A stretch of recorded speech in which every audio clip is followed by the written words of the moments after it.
नमस्कार, मैं हूं संजय शर्मा। आप देख रहे हैं 4 PM न्यूज़ नेटवर्क। राजनीति इतनी गुत्थम-गुत्था हो रही है कि कुछ समझ नहीं आ रहा कि सरकार किसकी बनेगी। एक से एक बढ़ के बातें आ रही हैं सामने। संबित पात्रा ने कह दिया कि भगवान जगन्नाथ जो हैं, वो भी मोदी भक्त हैं। और जब पूरे देश में हंगामा हो गया, तो संबित पात्रा कह रहे हैं, मेरी ज़बान फिसल गई थी, माफ़ कर दीजिए मुझे। देखिए, गलत क्या कह रहे हैं? जब भारतीय जनता पार्टी के नेता मोदी जी को देवताओं का देवता कह रहे हैं, जेपी नड्डा ने कहा ना, देवताओं के देवता हैं। चंपत राय कह रहे हैं कि वो तो विष्णु का अवतार हैं। तो संबित पात्रा भी कड़ी में आगे बढ़ गए, बोले भगवान जगन्नाथ भी इनके भक्त हैं, वो तो चुनाव सामने हैं। संबित पात्रा को लगा बोरिया बिस्तर गोल हो जाएगा, तो उन्होंने माफी मांगी, वरना तो कह देते कि भैया परमानेंट भगवान मोदी की भक्ति काल में लीन है। और जब भगवान जगन्नाथ भी मोदी जी की भक्ति करते हैं, तो फिर चुनाव किस बात का? फिर तो भगवान जी की दया से वो 400-500 सीटें जीत जाएंगे। लेकिन चुनाव बहुत फंस गया है। अभय दुबे जी से मैंने बात करी, जाने हमारे पत्रकार हैं देश के, आप तमाम लोग एबीपी चैनल में उनको देखते हैं रोज, उनसे बातचीत करते हुए। तो आज मैंने उनसे पूछे सवाल ये कि देश का चुनाव किस दिशा में जा रहा है।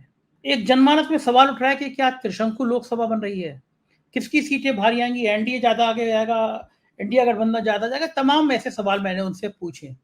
मैंने तो पूछा कारण क्या है कि अखिलेश यादव की सभा में इतनी भीड़ उमड़ रही है कि आजमगढ़ में फिर बैरिकेडिंग तोड़ दी कार्यकर्ताओं ने। इतना जोश कहां से आ रहा? लोग कह रहे हैं चुनाव ठंडा चल रहा है, चुनाव इतना आगे क्यों बढ़ गया? और क्या कारण है कि उत्तर प्रदेश और महाराष्ट्र में बीजेपी का डिब्बा गोल हो जाएगा, ऐसा लोग कह रहे हैं। तमाम बातें करेंगे अभय दुबे जी से, सुनिएगा। बहुत शानदार इंटरव्यू है। आपसे रिक्वेस्ट है, चैनल को सब्सक्राइब करिएगा, ज्वाइन करिएगा। चलते हैं अभय दुबे जी के पास। 4 PM न्यूज नेटवर्क में स्वागत है अभय दुबे जी आपका। चुनाव शुरू हुआ तो प्रधानमंत्री जी कह रहे थे अब की बार 400 पार। प्रधानमंत्री जी कहते कहते उससे पहले नोएडा के एंकरनिया डांस करने लगे कि अब की बार 400 पार। टीवी पर बड़ी बड़ी गोष्ठियां चलने लगी, अब की बार 400 पार। सारे सारे नाचने लगे कि अब तो हो गया कल्याण, प्रधानमंत्री की महिमा अपरंपार का माहौल चलने लगा। सर्वे आने लगे कि उत्तर प्रदेश में इंडिया गठबंधन को सिर्फ 2 सीटें आएंगी, सारी सारी भाजपा को। लेकिन अब जब चुनाव के सिर्फ 2 चरण बचे हैं, मोटा मोटा ये नजर आने लगा है कि देश शायद एक त्रिशंकु लोकसभा की तरफ बढ़ रहा है। किसी को भी बहुमत नहीं आ रहा, ऐसी बात सब लोग कहने लगे हैं। बल्कि जो सर्वे करने वाली एजेंसी हैं, उनके कर्ता धर्ता का भी बयान अब ट्विटर पे वायरल हो रहा है। वो कह रहे हैं कि चुनाव बड़ा रोचक हो गया, उम्मीद नहीं थी किसी को। यानी वो जो सर्वे कर रहे थे वो लोग भी पलट गए। तो आपको क्या लगता है, ना एनडीए गठबंधन को बहुमत, ना इंडिया गठबंधन को बहुमत, क्या ऐसी स्थिति बनेगी? और ऐसी स्थिति बनेगी तो फिर सत्ता किसके हाथ में आएगी, क्या लगता है आपको? देखिए, अगर कोई सर्वेक्षण करने वाला बंदा ये कहता है कि चुनाव रोचक हो गया, इसका मतलब ये है कि चुनाव में बहुत बड़ा भारी उसकी गति में और उसकी दिशा में, गति और दिशा में, यानी चुनाव की जो लाइन एंड लेंथ, अगर क्रिकेट की भाषा का इस्तेमाल करें आप, तो चुनाव की जो लाइन और लेंथ है, उसमें बहुत बड़े पैमाने पर परिवर्तन हुआ। परिवर्तन ये हुआ है कि पहले सब लोग मान रहे थे कि भारतीय जनता पार्टी का चुनाव है, ये मोदी का चुनाव है। कुछ प्रदेशों में थोड़ी बहुत दिक्कत आएगी, लेकिन दूसरे प्रदेशों से रिकवरी कर ली जाएगी। 2019 का नतीजा तो दोहरा ही देंगे, उससे कुछ बेशी सीटें भी प्राप्त कर लेंगे। ठीक है, 400 पार नहीं आएंगी, ये तो कार्यकर्ताओं के लिए, ये कार्यकर्ताओं को जोश में लाने के लिए ये टारगेट सेट किया गया था। अच्छा, लेकिन जैसे जैसे चुनाव आगे बढ़ा, परिस्थिति लगातार बदलती चली गई। मैंने 4 PM को फिर दोबारा एक दो बार कह चुका हूँ, इस बात को दोहराव का खतरा उठाते हुए मैं कह रहा हूँ।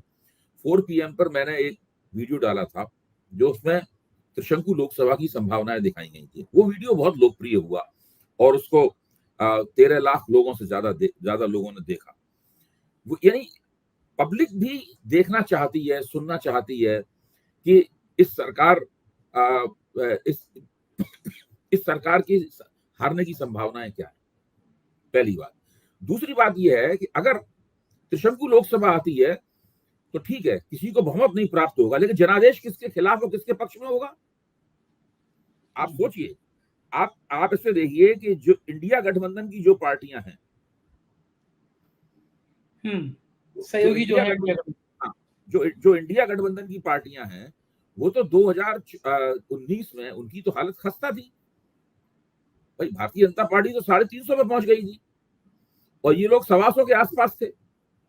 इंडिया गठबंधन की पार्टियों के लोग 125 के आसपास थे। एनडीए एनडीए 350 एनडीए जो है वो 350 पे पहुंच गए। तो इस स्थिति में अब अंदाजा लगा सकते हैं कि ये जनादेश, अगर त्रिशंकु विधानसभा लोकसभा होती है, तो ये जनादेश भारतीय जनता पार्टी और नेशनल डेमोक्रेटिक अलायंस, राष्ट्रीय जनतांत्रिक गठजोड़ के खिलाफ होगा।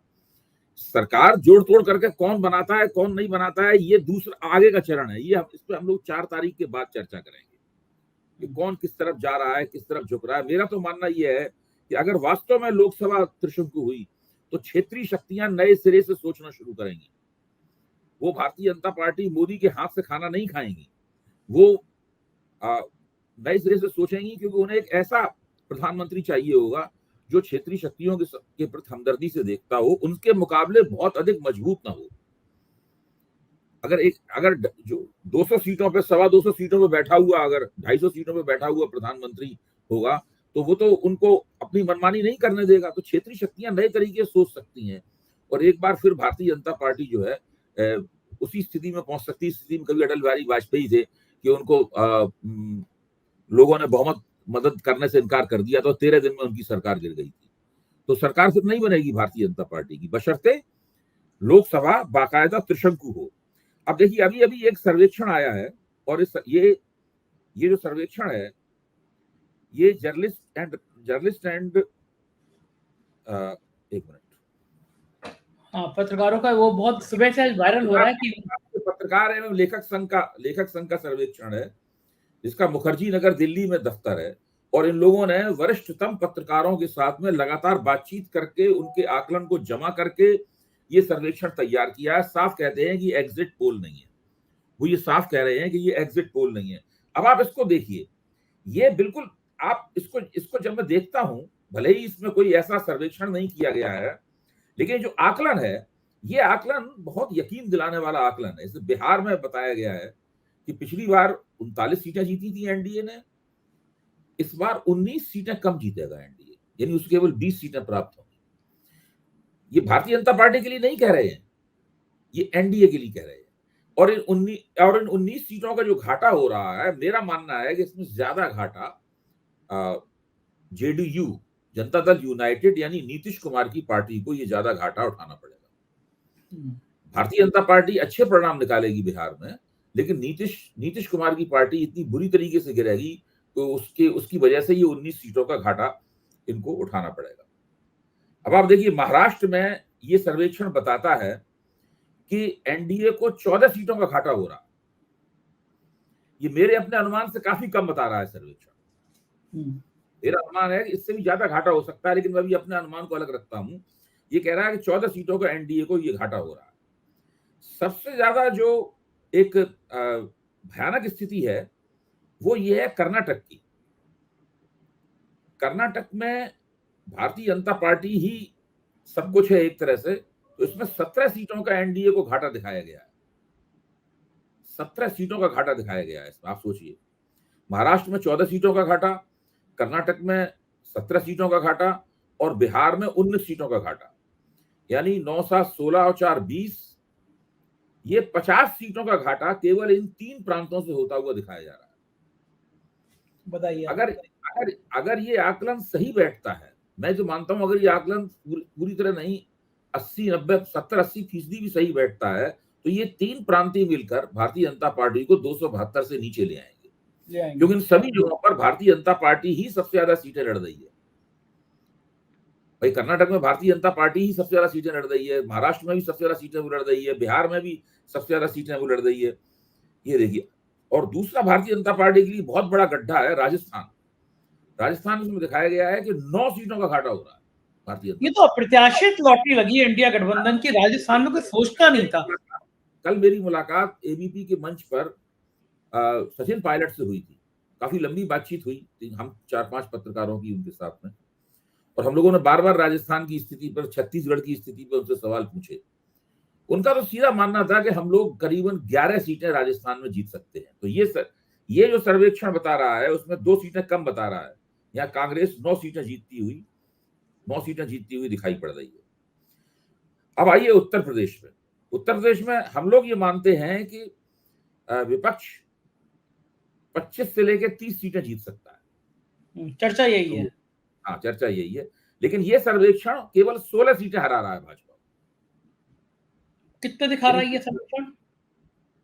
ये सर्वेक्षण जो है 16 सीटें भाजपा को कम बता, 48 सीटें भाजपा जीतेगी और इसके अंदर एनडीए के लोग भी होंगे, मतलब अपना दल वगैरह के लोग भी होंगे। 40 सीटें यानी हाँ, जो 48 सीटें जीतेगी और 16 सीटों का इसकी एनडीए को घाटा होगा।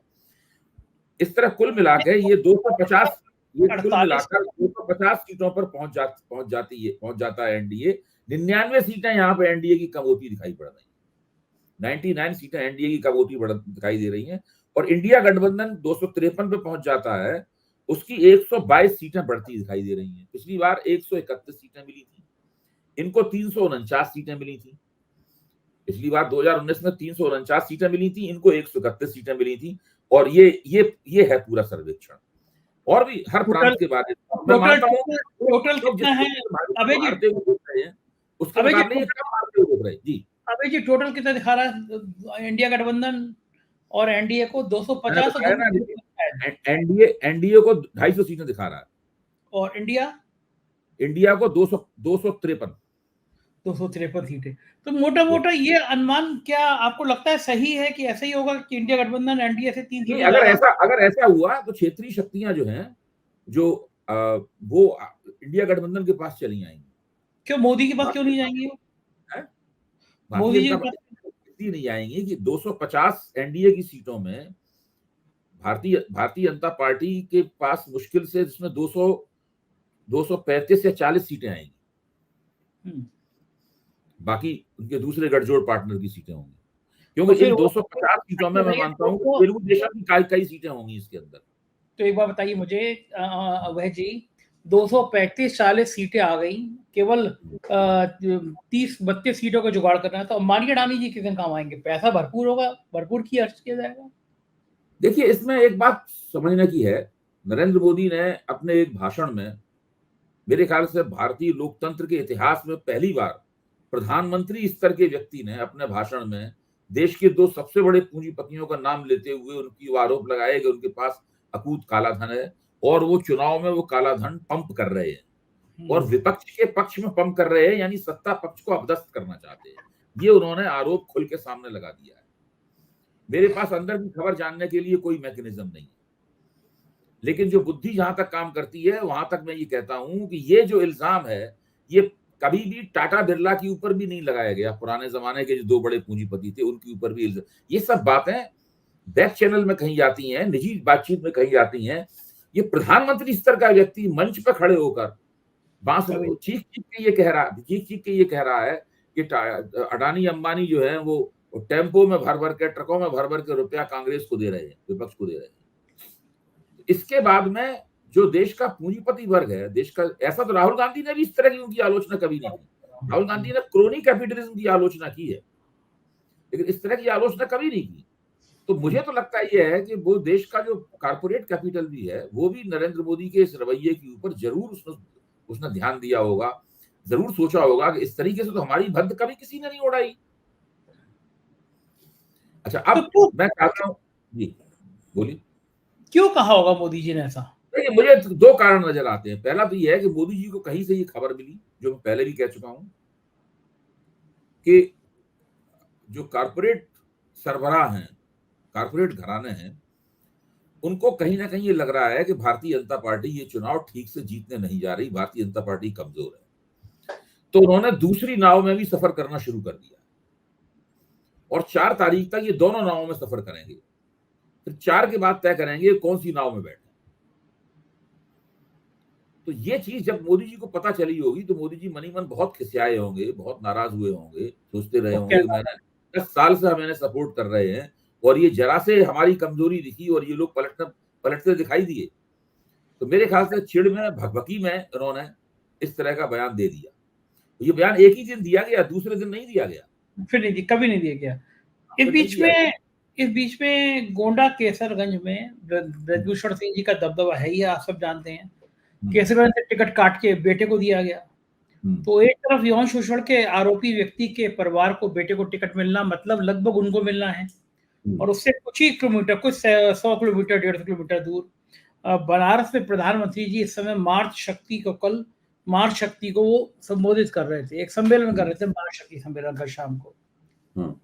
क्या ये दोहरा चरित्र है भारतीय जनता पार्टी का? एक तरफ एक यौन शोषण का आरोपी है, आप उसको परिवार को ही टिकट दे रहे हैं, उनका दबदबा कायम रख रहे हैं, और दूसरी तरफ आप हजारों महिलाओं को बुला के एक सम्मेलन कर रहे हैं। आज एक जने ने रिकॉर्डिंग भेजी कि पीएमओ से रिकॉर्डिंग आ रही है कि कल सम्मेलन है, आप सब लोग भाग लीजिएगा उस सम्मेलन में। देखिए, इस तरह के डबल स्टैंडर्ड ये तो बहुत पुरानी बात हो चली है। आप ये सवाल क्यों पूछ रहे हैं? कितने बार ये हो चुका है? ये एक आध बार, ये पहली बार हो रहा है क्या? ये आप एक तरफ संदेश खाली का मसला उठाते हैं, संदेश खाली का मसला भी बनावटी मसला साबित हुआ है। उसके बाद ब्रिजभूषण शरण सिंह एक ऐसा कलंक है, इसको भारतीय जनता पार्टी कभी भी अपने इतिहास में धो नहीं सकती है।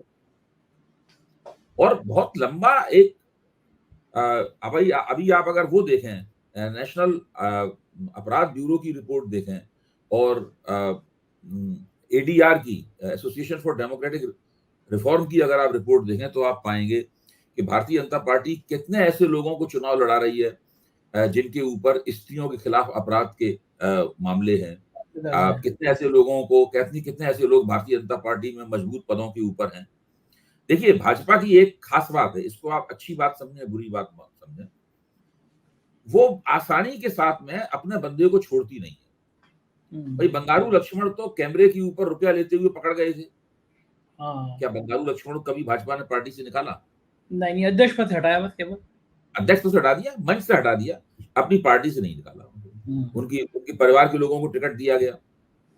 टेनी के लड़के ने गाड़ी चढ़ा दी, तब भी नहीं हटाया। गाड़ी चढ़ा दी, लेकिन लगातार अजय टेनी को जो है वो निरंतर प्रोत्साहन दिया। वो तो अगर मैं तो ये कह रहा हूं कि चूंकि योगी जी ने एक निष्पक्ष जांच करा दी, जिसकी वजह से उनका लड़का नप गया, वरना वो निष्पक्ष जांच नहीं भी करा सकते थे।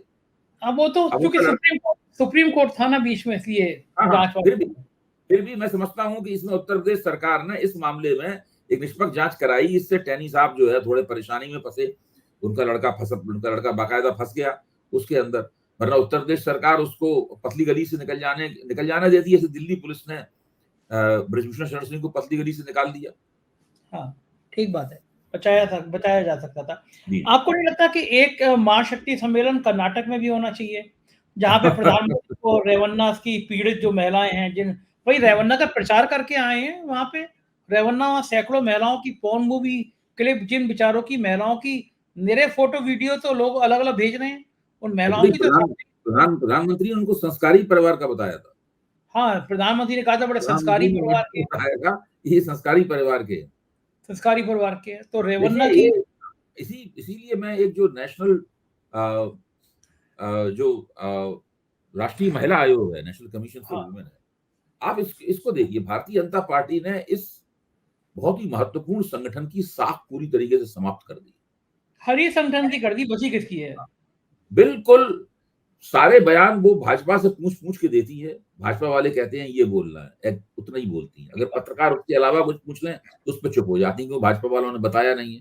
फिर पूछने आएंगे हमसे ये पूछा जा रहा है, इसका जवाब हम दें न दें। तो ये तो स्थिति बना दी है पूरी की पूरी सबकी। बिल्कुल ठीक कह रहे हैं, लेकिन मेरा मानना यह है कि चूंकि वो जो पॉर्न क्लिप्स वायरल हुई तो महिलाओं के चेहरे सामने आए, वो बेचारी बहुत, मुझे तो डर लगता है कि कुछ करना लें जीवन में, तो कम से कम उनकी जिंदगी बर्बाद हो गई है। वो उनके पति उनके ऊपर शक कर रहे हैं, वो अपने घरों पर नहीं लौट पा रहे हैं, उनके परिवार पूरे बर्बाद हो गए हैं। तो फिर ये जो इसलिए मैं कहता हूं कि जो प्रज्वल रेवन्ना वाला जो सेक्स स्कैंडल है, वो भारत का सबसे बड़ा सेक्स स्कैंडल नहीं है, वो विश्व का सबसे बड़ा सेक्स स्कैंडल है। सही बात है, कोई आदमी इतना कैसे हो जाएगा? आपने कभी सुना है इतना बड़ा सेक्स किसी भी देश की राजनीति में ऐसा हुआ हो? अरे एक पामेला वार्डेस हुआ था तो अमेरिका हिल गया था, एक लड़की की। यहाँ तो 100 150 क्लिप्स निकल रही हैं। लेकिन वो उन महिलाओं के उत्थान के लिए प्रधानमंत्री जो बनारस में सम्मेलन कर रहे हैं मां शक्ति का, ऐसे ही सम्मेलन कर्नाटक में भी करना चाहिए। जो रेवन्ना से पीड़ित महिलाएं, उनको थोड़ा भरोसा देना चाहिए कि हम आपके साथ हैं, हम आपका उद्धार करेंगे, परेशान मत होना। आपको लगता है नहीं करना चाहिए उन लोगों को भी? प्रधानमंत्री बिल्कुल करना चाहिए उन्हें, बिल्कुल करना चाहिए उन्हें। और मेरे ख्याल से 4 PM की हमारी और आपकी जो राय है किसी से प्रधानमंत्री तक पहुंचाई जाए। प्रधानमंत्री कार्यालय में तो मॉनिटर होता है, लेकिन अगर ज्यादा ठीक से मॉनिटर होगा तो चैनल ही बंद हो जाएगा। पहले कई बार चैनल बंद करा चुके हैं अलग अलग लोगों के, तो जरा कम ही मॉनिटर करें तो ज्यादा सही है। उनका ज्यादा मॉनिटर करना भी खतरनाक हो जाता है।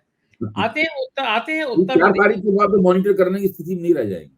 हाँ, ये बात तो लोग तो यही कह रहे हैं। आते हैं उत्तर प्रदेश में खबर छपी है कि मायावती के कैडर वेस्ट बोट ने भी दौड़ कर साइकिल के लिए वोट किया।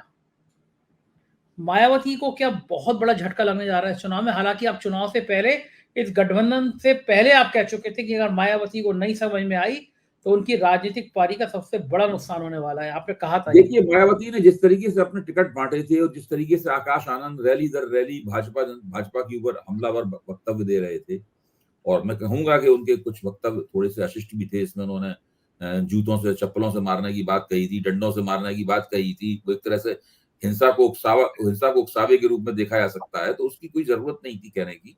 कड़ी बातें की जा सकती हैं, लेकिन इस तरह फिर भी मायावती ने जिस तरीके से उनको हटाया, दोनों पदों से उनको हटाया, और जिस तरीके से उसके बाद में फिर से उन्होंने खामोशी अख्तियार कर ली, उससे तो मुझे यही लगता है कि मायावती की उत्तर प्रदेश का चुनाव लड़ने की गंभीरता एक बार फिर समाप्त हो गई।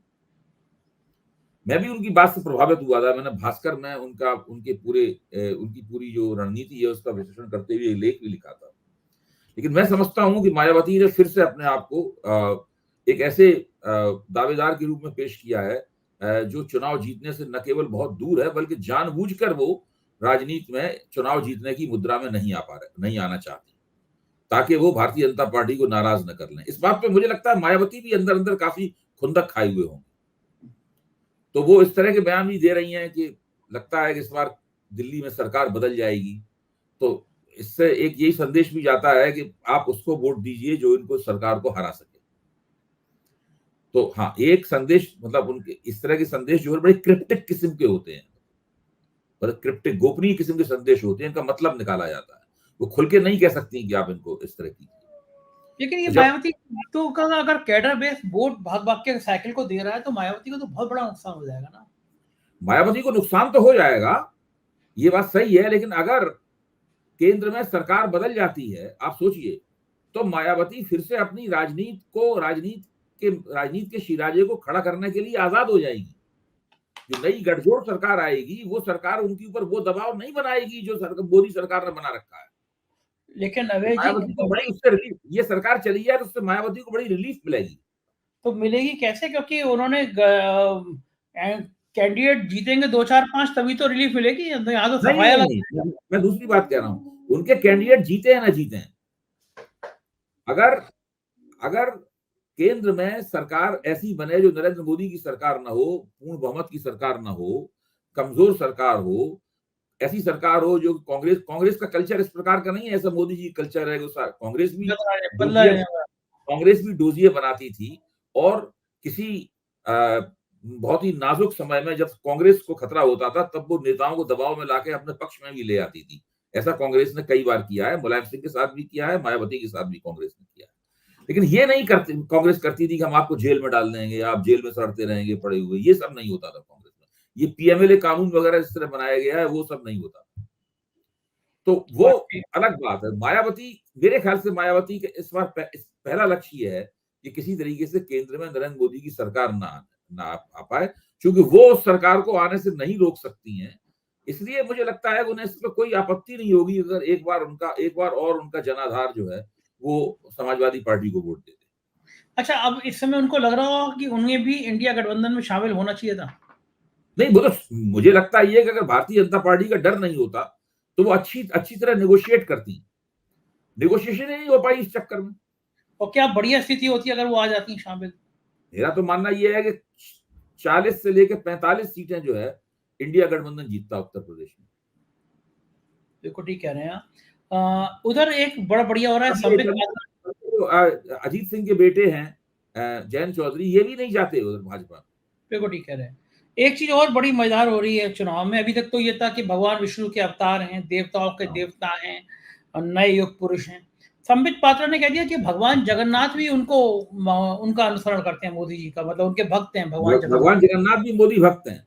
क्योंकि बीच में चुनाव चल रहा था, तो फिर बीजू पटनायक के सुपुत्र नवीन पटनायक ने एक्स के जरिए इनके ऊपर हमला बोला, तब इनको संबित पात्रा को लगा ये तो बड़ा हमसे गजब हो गया। अब वो कह रहे हैं हम 3 दिन का उपवास रखेंगे। आप इस बात को सोचिए कि ये बात पहली बार नहीं कही जा रही है। चंपत राय ने कहा भगवान विष्णु के अवतार हैं, साक्षी महाराज ने कहा कि ईश्वर के अवतार हैं। इसी तरीके से चल रहा है। मोदी जी ने कभी नहीं कहा कि ये वाहियात बातें बंद की जाए। सभी लोग ब्राउनी पॉइंट चाहते हैं भाई, सबको चाटुकारिता की एक नई परंपरा है, नई सीमा पड़ रही है। इंदिरा गांधी कभी भी भगवान का अवतार, देवी का अवतार नहीं कहा गया इंदिरा गांधी। सही बात जवाहरलाल है। नेहरू को भी कभी नहीं कहा गया, किसी को बल्कि नहीं कहा गया। विपक्ष के लोग कहते थे कि इंदिरा गांधी देवी देवी इंदिरा, हाँ, लेकिन अटल जी कोई कई बार कहते कांग्रेसियों ने नहीं कभी कहा। तो ये तो एक चाटुकारिता की नई सीमा है। मोदी जी ने भी कभी नहीं कहा कि भाई ये सब बातें क्यों कर रहे हैं। मैं तो हाँ, अ, उनको तो मजा आता है हाँ, सुनने में तो उनको। वो अपने आप को भगवान बनाया जा रहा है, खुद भी उसका वो आनंद प्राप्त कर रहे थे। तो अब ये हम्म, संबित पात्रा को झेलना पड़ रहा है। पिछली बार पुरी से संबित पात्रा लड़ रहे हैं। पिछली बार ये 20-25 हजार वोटों से ही केवल हारे थे संबित पात्रा। इस बार उनके खिलाफ अरूप पटनायक खड़े हुए हैं, जो पूर्व पुलिस अफसर हैं। अरूप पटनायक को टिकट दिया गया है और कायदे से संबित पात्रा को पिछले साल का जो प्रदर्शन था, पिछले 2019 का, उसके लिहाज से ये चुनाव जीत जाना चाहिए। अगर वो चुनाव नहीं जीते तो ये भगवान जगन्नाथ वाला जो उन्होंने गूफअप किया है, इसी की वजह से नहीं जीते। बिल्कुल सही बात है। उधर अखिलेश यादव की आजमगढ़ की सभा में आज भी बैरिकेडिंग टूट गई, भीड़ इतनी ज्यादा खुश होती है।